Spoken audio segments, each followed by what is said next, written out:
This video presentation is intended for educational purposes only and is not intended to be the only definitive source of information on the topics presented. This video does not endorse or promote one specific safety device over another. If after viewing this video you have unanswered questions or concerns on any of the topics presented, it is recommended that you contact other recognized experts on the subjects of injury and fire prevention.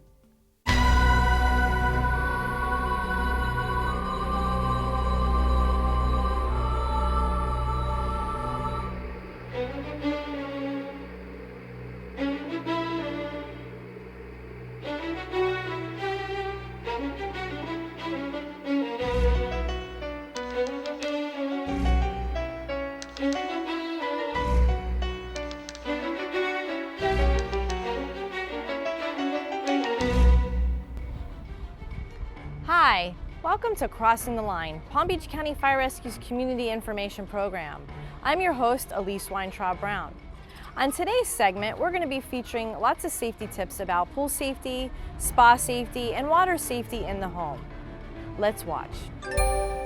Water is a wonderful source of recreational entertainment here in South Florida, particularly for families.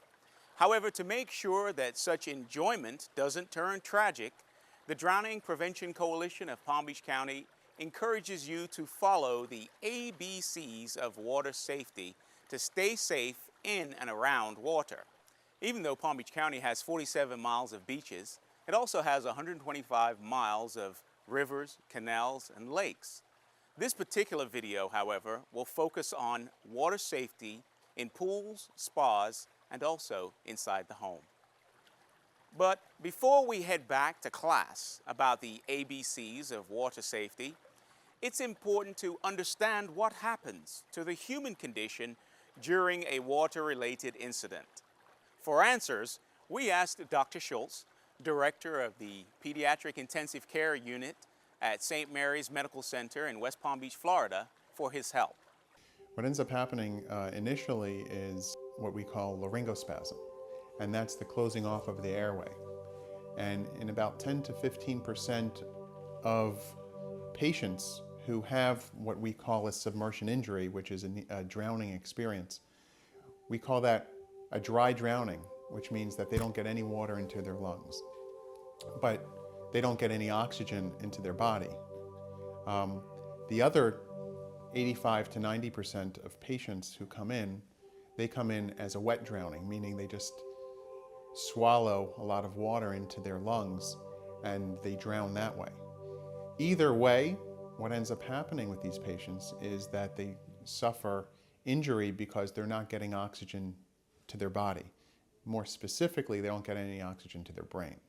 Listening to Dr. Schultz, we can conclude that water-related incidents can be frightening, but more importantly, they can be prevented if the proper precautions are taken.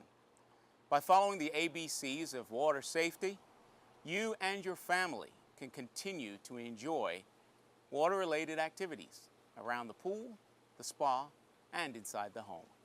In Palm Beach County, most of our drowning and near-drowning incidences actually happen in backyard swimming pools, but this is particularly for the vulnerable 1 through 4 age group, and it's as a result of a lapse, or breakdown in adult supervision.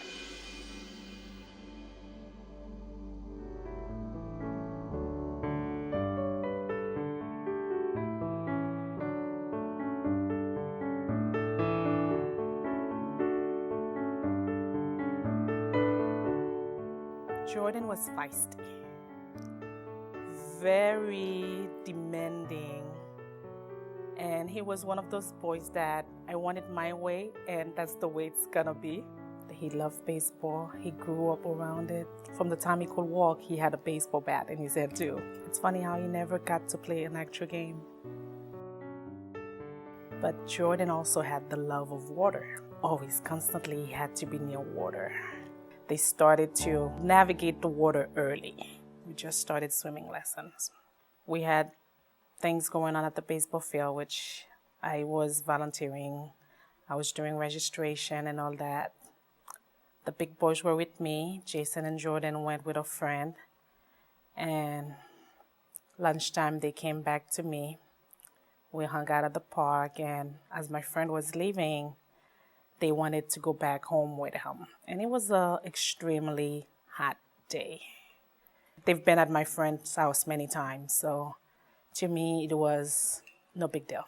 My friend lived a couple communities from me, so I just drove straight to his house, turned in, and I remember noticing the fire trucks, the rescues. I remember as I walked up to his door and rang the bell, an officer opened the door. Knowing Jordan, immediately I said, "What did Jordan do?" And he like jumped, like, "Yeah, Jordan is hurt. We just took him to the hospital." Got to the emergency room and I was told that they're working on Jordan, and I still didn't know what was going on. But the doctor will come and talk to me, and I was put inside in a room. A doctor came in, and I'm like, "Okay, so what is going on?" They're like, "He fell in the pool." "Okay, is he breathing? What's going on? I need you to tell me." And he's like, "We're still working on it. I'll be back." And within 5 minutes, he came back.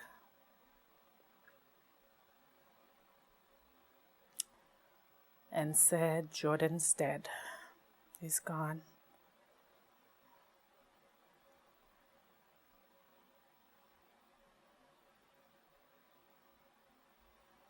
I remember screaming one of the most wrenching screams of my life.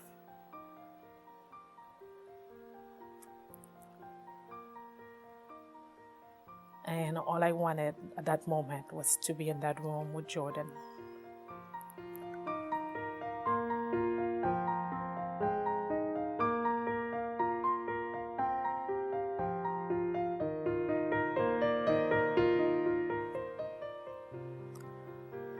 I remember walking in that room. I am laying on that bed, his little body, all peaceful, like he's in a deep sleep.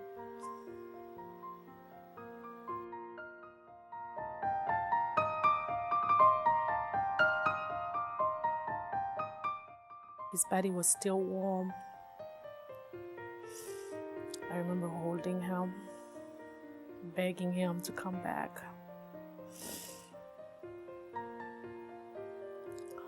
Praying as hard as I can for God to do a miracle and bring him back to me.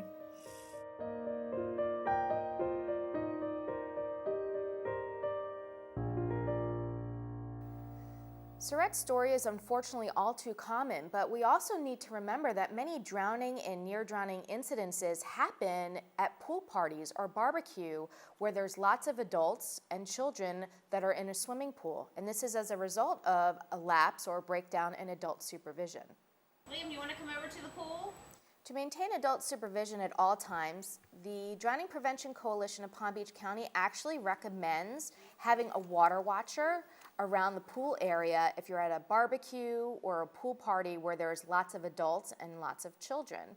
The purpose of having a water watcher is so this individual will watch the bottom of the pool for, let's say, an extended period of time of 15 minutes without being distracted. That means no texting, no reading, no conversing with other people. That person's sole responsibility is to watch the bottom of the pool to make sure that there's not a drowning or near drowning incident. We want to make sure that the water watcher that is present watching the bottom of the pool is sober, is responsible, and preferably knows CPR. So once the 15 minutes has concluded, you then want to get another sober, attentive adult to wear the lanyard or the hat, and that individual continues to watch the bottom of the pool for another 15 minutes. So you have a constant supervision situation at the pool area.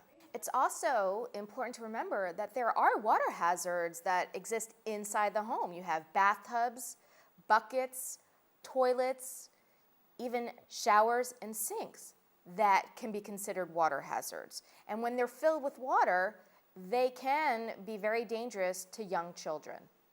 When thinking about showers, people don't even recognize that that actually is a water hazard. And this is a hazard because if you slip and you fall and your body actually covers the shower drain, water can't go down the drain, but rather it rises. So, in essence, your water can cover your mouth and your nose if you slip and fall in the shower. Thus, you have a drowning or near drowning incident that can happen. So showers, believe it or not, can be dangerous. So you want to make sure that you have the necessary materials to prevent slipping and falling, such as a bath mat at the bottom of the shower floor area, or bars to keep you from slipping, or even a shower chair. We just want to prevent any drowning incidences from happening. When bathing a newborn in a sink or a toddler in a bathtub, it's very, very important that you bring all the essential items with you, such as a towel, shampoo, things of that nature, in the bathroom with you prior to bathing the child, so that way you're not tempted, if you forget something, to leave the child in the bathtub by themselves, because the reality is that child can drown if you leave them alone. If there is a breakdown or a lapse in adult supervision, it is imperative to have multiple layers of protection or barriers in place, both inside and outside the home, to prevent a drowning or a near drowning. Let's learn about the letter B. You can't watch your child 24 hours a day, 7 days a week. It's absolutely impossible. So this is why the Drowning Prevention Coalition, we recommend that you utilize layers of protection or multiple barriers. So that way, if one mechanism fails, there's another in place to hopefully prevent a drowning or near drowning from occurring. For example, there are toilet lid locks that can prevent young children from gaining access to toilet water. And you also want to make sure that buckets are turned over and placed out of reach, because when buckets are in use, they can cause a drowning hazard. So you want to either put them away or make sure that the toddler's not home at the time that the buckets are being used. But most importantly, you want to make sure that children are supervised at all times. There are many safety devices that can be used as layers of protection to prevent access to swimming pools. Such examples of these barriers are pool fences that surround the pool directly. These swimming pool barriers, they need to be equipped with properly working gate or gates that restrict access to the pool. And there also should be a locking device included in the gate design. Gates should open out from the pool, and they should be self-closing and self-latching and self-locking. There's also pool covers that come in manual, semi-automatic, or automatic.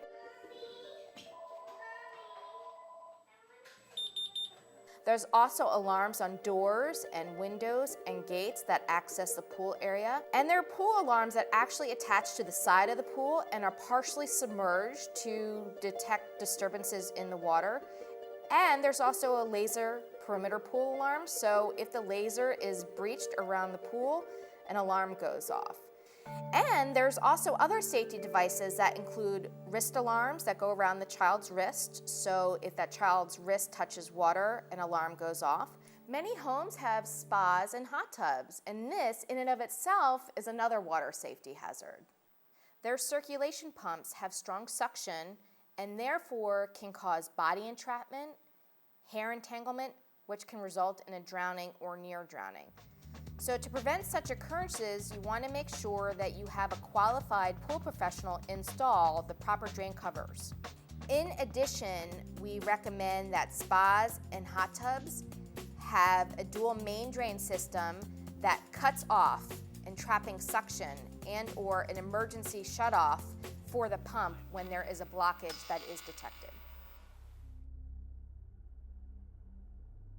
I just got a really cool, clear new diving mask, and so I decided to go to the bottom of my dad's jacuzzi and look up at the bubble jets.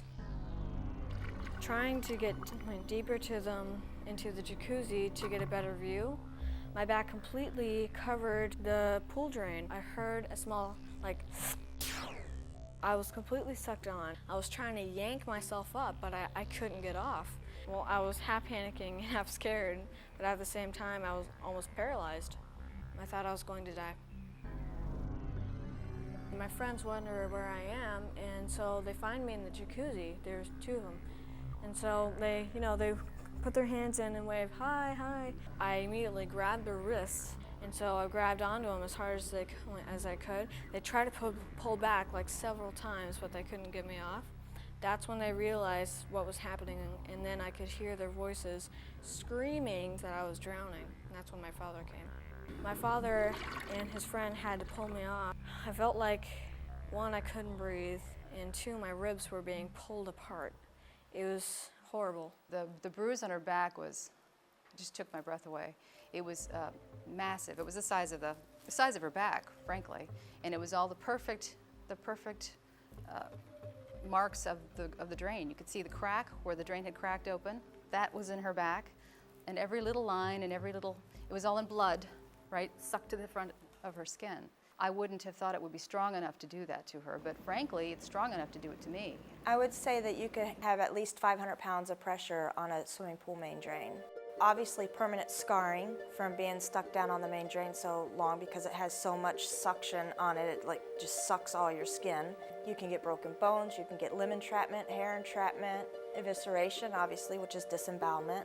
The first thing you want to do if you see somebody stuck to a drain is turn the pool pump off, and then go down and get them out and call 911. Anybody that enters your home needs to know where the cutoff switch is for your swimming pool pump, whether it's your babysitter, your grandparents, the neighbors, anybody that is going to be around you or your children or your swimming pool should know where the cutoff switch is.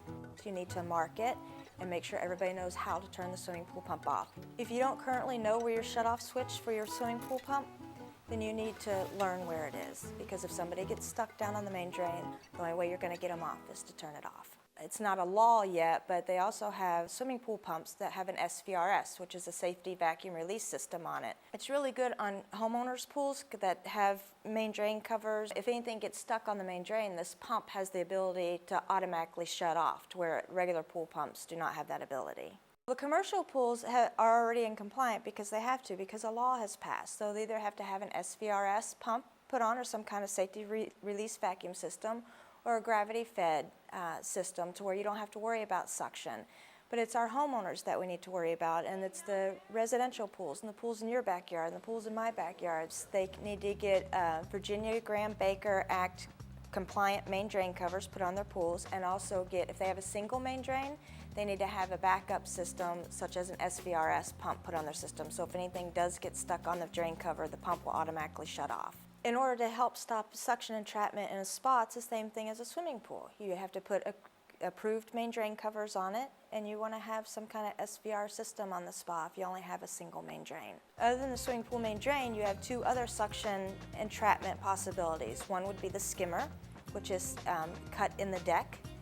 Another is going to be a vacuum line, which looks like a return jet, but it actually is where some people hook their vacuum lines up to. All three ports are designed to take 100% of the water. But if you have 100% of the water going through the skimmer, or through the main drain, or through the vacuum line, that creates a lot of suction. If somebody gets stuck in there, they're not going to be able to get out. So if that happens, you want to turn the pump off. A lot of times there's problems with vacuum lines because they're supposed to have a cap on them. So when the vacuum line comes off, the vacuum hose comes off, the cap automatically shuts. If you don't have a vacuum line on there and you forget to go turn your valve so there's no suction coming through the vacuum line, and little Susie decides to swim by because she's swimming in the pool, it has so much suction that it can actually grab her hair and suck her to the side of the pool. So you want to make sure that you have on your vacuum line, you have a safety cap on it. For those individuals that have above-ground swimming pools, it's very important to remember that when not in use, you want to remove the external ladder that attaches to the pool, so that way a young child cannot gain access to the water. Even though safety devices are beneficial, they can still fail. For example, if you don't have a battery in any of the safety devices, or there's a gaping hole in a pool fence, it's not going to be beneficial. So you want to make sure that everything is in proper working order. Lastly, the letter C stands for classes, both in water safety and in CPR. Become proficient in the water by taking a water safety class at an area aquatics facility, and also by learning about the life-saving techniques of cardiopulmonary resuscitation. It's important for people to know how to swim here in South Florida, especially we're surrounded by plenty of bodies of water. In case there's an emergency, then you'll be able to know how to save yourself or save somebody else that's in danger. Here in Palm Beach County at our county facilities, we teach swim lessons beginning at 6 months old. 6 months to 3, even up to 5 years, you could be in a parent and child class. Good job, keep going. They learn bubbles, floating on their back, how to put their face all the way underwater. Good job. The proper motion of their arms, as well as kicking their legs.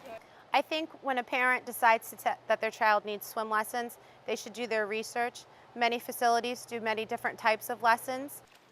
The instructor has done with my kids what I could not. I'm a swimmer and I know the basics of strokes, and I swim triathlon, and I swim 3 or 4 days a week in the pool. I know how to swim, but being able to teach how to swim and knowing how kids react to teaching is totally different. If your child knows basic survival skills and how to swim, at least to get to the shore or get to the edge of the pool, then that's just one less person that's going to be on that statistic. When adults approach me and ask, say that they've never learned how to swim, and they start laughing and say that it's too late for them to learn, I say it's never too late. It's a very good form of exercise, and it's never too late to learn how to swim. Special needs individuals are very capable of learning how to swim. When parents of special needs students want to take swim lessons, they should also do their research to find out if the instructors at the facility are able to teach special needs children. Keep in mind, however, that there is no such thing as drown-proofing. Even an Olympic swimmer can still drown.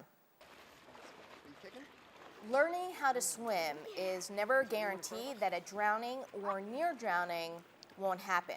This is why people must never swim alone, and children should always be accompanied by an adult.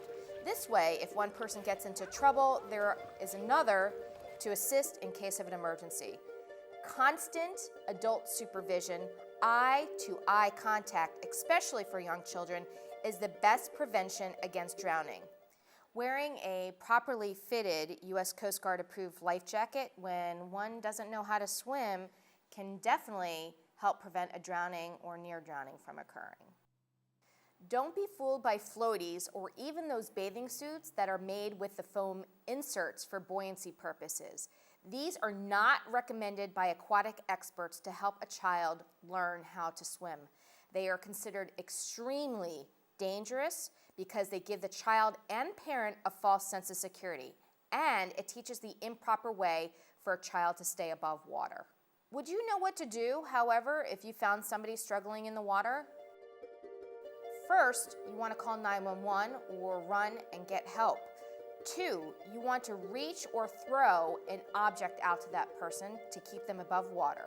But most importantly is you never want to jump in after that person if they are struggling, because they in turn can bring you down, causing you to have a near drowning or drowning incident as well. After you call 911, you want to try to reassure the victim that everything is going to be okay and that help is on the way. If the victim is close enough to you, you want to reach a long object out to them, such as a hose, rope, pool skimmer, pool noodle, or broom in order to pull them to safety. But you need to remember that when you go to pull them to safety, you want to lie down on the ground when you're doing this. So that way, when they are tugging on the item that you are extending to them, you yourself do not fall into the water. So make sure that you lie down on the ground. If you don't have anything that can reach them, throw them something that floats. An empty styrofoam cooler will float. A pool noodle will float. A life jacket will float. The whole purpose is you want to send them something that they can grab onto to keep them above the water. You can even make your own life-saving device using an empty laundry detergent container and attaching a long rope to its handle.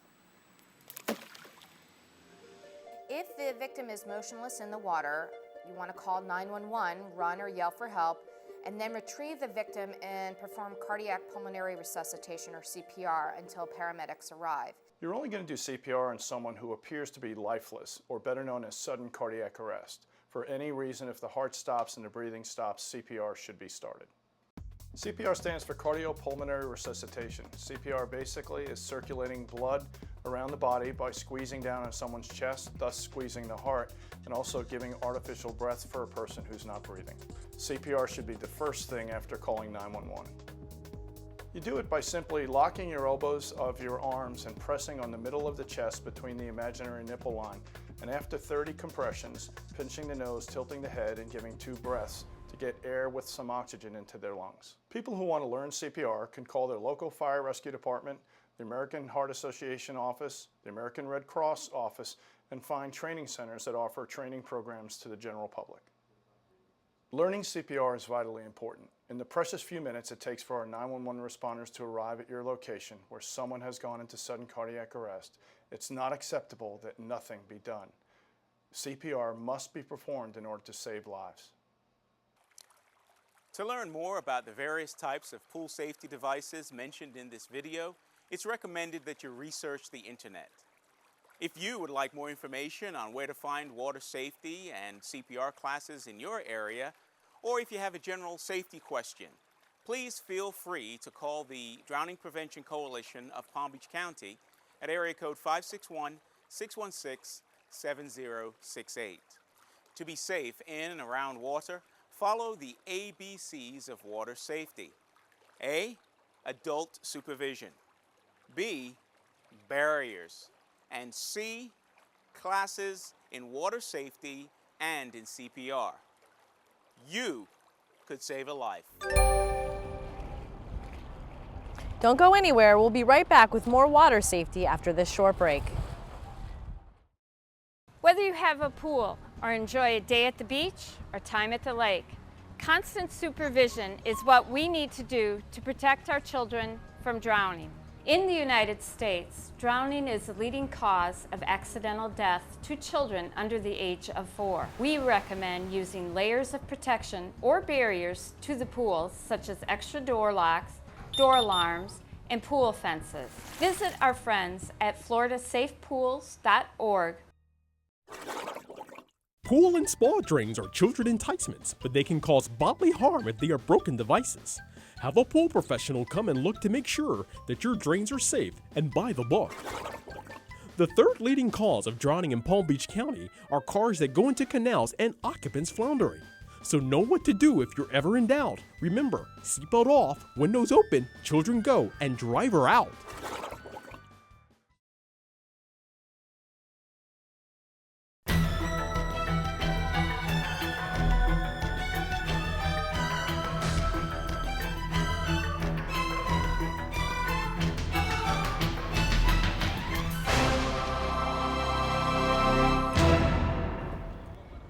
Well, that brings us to the end of today's segment. We hope you learned a lot of valuable information today. And please remember those ABCDs of water safety. Thank you for watching. I'm Elise Weintraub Brown, and we'll see you next time right here on Crossing the Line.